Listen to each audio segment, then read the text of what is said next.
Yes, it's time for another album ranking. Today we're ranking one of my favorite bands of all time. It's none other than Opeth, the Swedish progressive death metal band. Or progressive metal band. So Opeth are an incredible band and I absolutely love all their albums. Even their weakest album is pretty good. Now it took me a while to enjoy their weakest album, but I think Opeth are such a unique band with the beautiful acoustic instrumentals mixed with their heaviness, mixed with Michael Ackerfeld's growls and clean vocals. It's just a match made in heaven. It really is. The beautiful, finely calibrated songs, the amazing stories they tell. Opeth is just one of a kind. So today we're ranking Opeth albums. So before I start, pop your favorite albums down below. Make sure you rank them as well. And I'm looking at my battery. Holy crap, we're only halfway. So let's get on with this ranking. Coming last is an album that was released on September 14, 2011. It's none other than Heritage. Heritage is a good album overall, but I just feel it is their weakest. There is no heavy factor on this album. It's more progressive rock than anything. They moved from progressive death metal from Watershed, and they really changed things up throughout Heritage. Sure, there were some good songs like The Devil's Orchid, I Feel the Dark as well. Got songs like Sliver. Hex Process is a fantastic song. The Lions in My Land, Folklore, and the instrumental Marrow of the Earth. But I just feel that this is easily their weakest Opeth album, in my opinion. There was some great guitar work on this, really good drumming, and Michael Ackerfeld's vocals are very good on this. But yeah, it is easily, in my opinion, their weakest album. Next up is their follow-up album. It's Pale Communion, which was released on August 26, 2014. Overall, this is a very good album by Opeth. Love the song Internal Rains Will Come, very catchy. Awesome progressive song River, and I just love his vocals on that. Good album, very good album, and it's a little bit stronger than Heritage. It's quite progressive. I really do enjoy Pale Communion for what it is. It does have a very eerie, dark atmosphere to it. His vocal tone is very good. Songs like Voice of Treason, absolutely amazing. Moon, From the Moon Above, Sun Below, really great song. Really long songs as well, quite progressive, some odd time signatures now and again, great solos. This is easily, this is definitely heavier than Heritage, and there are no growls on this since Michael Ackerfeld decided to, change his vocal tone. I think the last growly album was Watershed, but we'll talk about Watershed later on. So next up is an album I remember that was released on September 27th, 2019. It was none other than CAUDA, VENENUM. Now this album is a very good album overall. Like, there are some really good songs on this. Like, Opeth decided to do a Swedish version and also an English version. And I like listening to the English version, but the Swedish version is very good, and the words just roll from his tongue in the Swedish version. But there are some great songs on this, like Heart in Hand. Michael Ackerfeld incorporates a few aggressive vocals throughout one song. I think it's the song Heart in Hand. Get an awesome mouth-watering solo throughout Lovelorn Crime, which I absolutely love. And you got songs like All Things Will Pass. What an incredible way to end off an album. The melody on that is absolutely amazing. But yeah, CAUDA VENENUM is a very good album from start to finish. I just don't go back to it, to be honest. I just don't go back to it. I prefer the other older Opeth albums, like in the 90s and early 2000s. But yeah, CAUDA VENENUM is a good album. And in my opinion, the best modern Opeth album is SOCERESS, released on September 30th, 2016. In my opinion, it's a great album. It's quite a heavy album. A lot of people complain about the production on this LP, but I feel that the production just works, has an awesome retro feeling, cool riffs, mouth-watering riffs that will get stuck in your head. Songs like Sorceress, Will-O-the-Wisp, Chrysalis. Strange Brew is just a really retro sounding song. The Fleeting Fleece, Era's amazing song. I love the album cover as well with the peacock. what more could you want for Sorceress? I absolutely love this album, and I feel like it's definitely an underrated album by Opeth. Such a great mix of a lot of progressive elements on it. It's quite fun to listen to as well. A lot of people complain about the production. I feel the production is great on this. So coming up is an acoustic album, Damnation, which was released on April 22nd, 2003.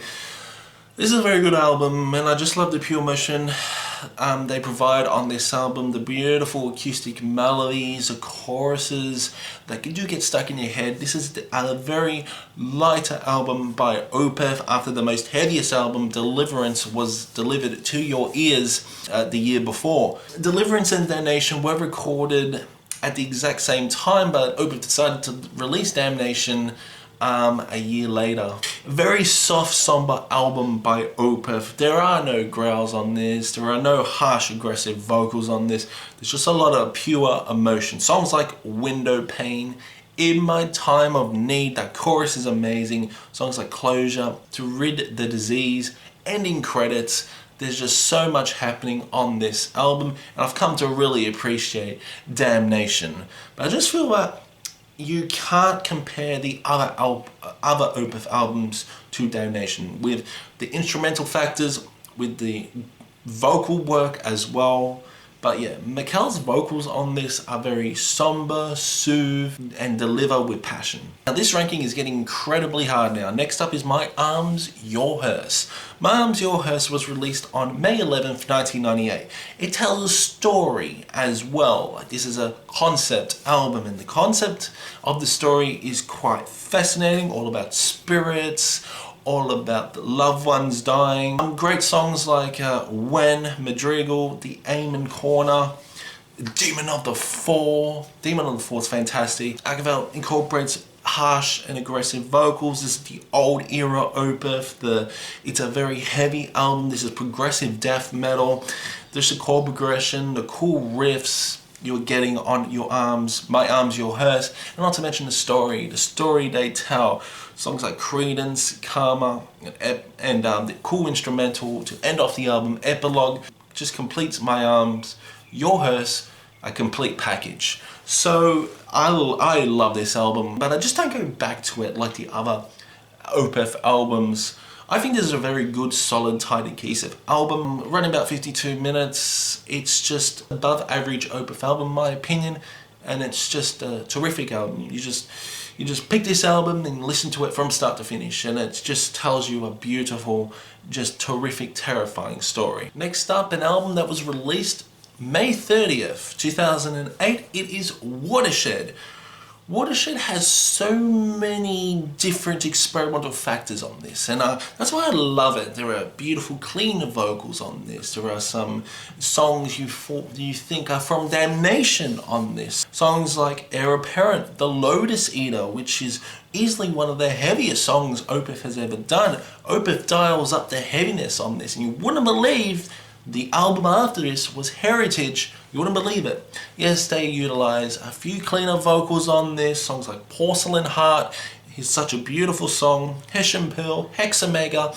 So they got just so many different type of styles on this album. That's why I absolutely love it. Watershed Opeth really will put the listener on guard. Make their eyes wide open listening to Watershed.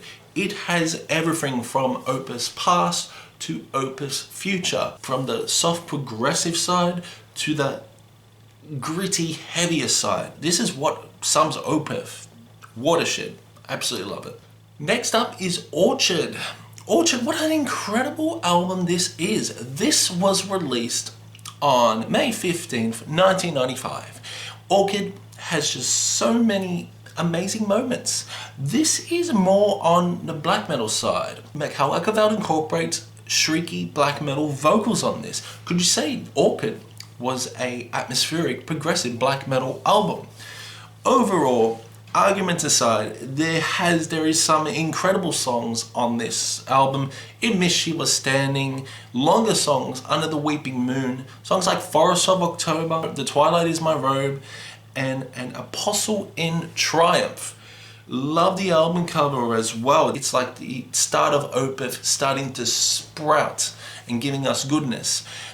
I just love the production on this. The production has a raw undertone to it. It has an interesting guitar tone. The production is easily the weakest production of any album, but it works for Orchid, and that's why I love it. Next up is Ghost Reveries, released on August 29th, 2005. This is an amazing album. At first I didn't really enjoy Ghost Reveries. Ghost Reveries was close to last place, but over the years I've come to really enjoy Ghost Reveries.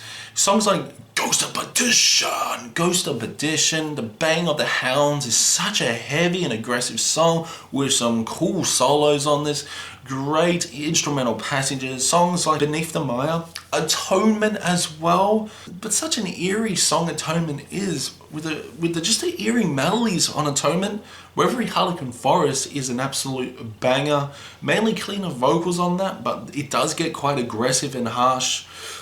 Hours of Reef, Grand Conjuration is such an incredible song. It really is. With such a cool outro, the Grand Conjuration, and Isolation Years to end off the album. Yeah, Ghost Reveries is a very good album from start to finish, and I feel like, why didn't I like this before? It has catchy melodies. This album probably got them into the mainstream, but the songwriting on this is just terrific, and I want to go back and listen to this album over and over again. Next up is Morningrise, which was released on June 29th, 1996. Their sophomore album. Well, this has more of a death metal feel, more progressive death metal feel, but the vocals, again, on that black metal side. Mikhail Akaval really channels in the demonic side of Opeth with this. Songs like The Night and the Silent Water. It has an atmospheric flair. We're talking about the longest song, Black Rose Immortal, which is just amazing. And To Bid You Farewell, that beautiful ballad, easily one of the best ballads in my opinion. Morningrise, Opeth. I love the album cover as well. The album cover is amazing. It's black and white. Scenery has a photo of the arch, bridge, and it's just fascinating. It's like you want to listen to this album just looking at that album cover. Advent is such an incredible song. It's progressive. There are cool intricate patterns. This is the beginning of Opeth's sound in my opinion. And it's just from here up, all these albums are just amazing. Next up is Blackwater Park, released on March 12, 2001. What an incredible album this is. It's a very dark and gloomy album with just so much happening, beautiful progressive elements on this. Songs like Harvest, such a cool song featuring Steve Wilson. Bleak, The Drapery Falls, that cool melody that is so infectious. Songs like The Funeral Portrait, Patterns in the Ivy, songs like The Funeral Portrait, and Blackwater Park. Oh my god. The sun sets forever over Blackwater Park. So damn good. Yeah, Opeth Blackwater Park is just an amazing album from start to finish. Coming number 2 is Deliverance, which was released on November 12, 2002. What an incredible album this is. Songs like Deliverance, How Heavy, A Fair Judgment, For Absent Friends, songs like Master's Apprentice. That riff on that is so infectious. And My Pain I See in Others. Wow, this is easily their heaviest Opeth album in my opinion, and I absolutely love it. Deliverance was my favorite Opeth album for a very long time, but there's just one album that surpasses this, and this is none other than Still Life. Released in 1999, this is a concept album with just so much story to tell about a person that was banished and now he's returning back in town ready to find his love, and at the end, well, he goes on a murderous rampage and kills everyone, but then was sentenced to death. Oh my god, Still Life, the entire story is incredible. Also the progressive elements on this, just the incredible vocals by Mikhail. Like the beginning of the More is so damn interesting because it scares the hell out of you from the second minute of the song when he goes raw, from the beautiful acoustic moments to the aggressive moments. Oh, this album's amazing. The More, Godhead's Lament, songs like Benighted with the cool acoustic moment. Face of Melinda, what an incredible song. Serenity Painted Death. Serenity Painted Death. A murderous rampage, just a murderous in-your-face song, which is so damn heavy, progressive death metal, and songs like White Cluster. Opeth Still Life is easily my favourite album by Opeth, and I absolutely love it. You know what? The battery is dying, so I will have to go. Let me know in the comments below your favourite Opeth album. Do you agree or disagree with my opinion? Keep discussion going in the comment section below. Absolutely love Opeth. Still Life is now my #1, and I will see you in the next one.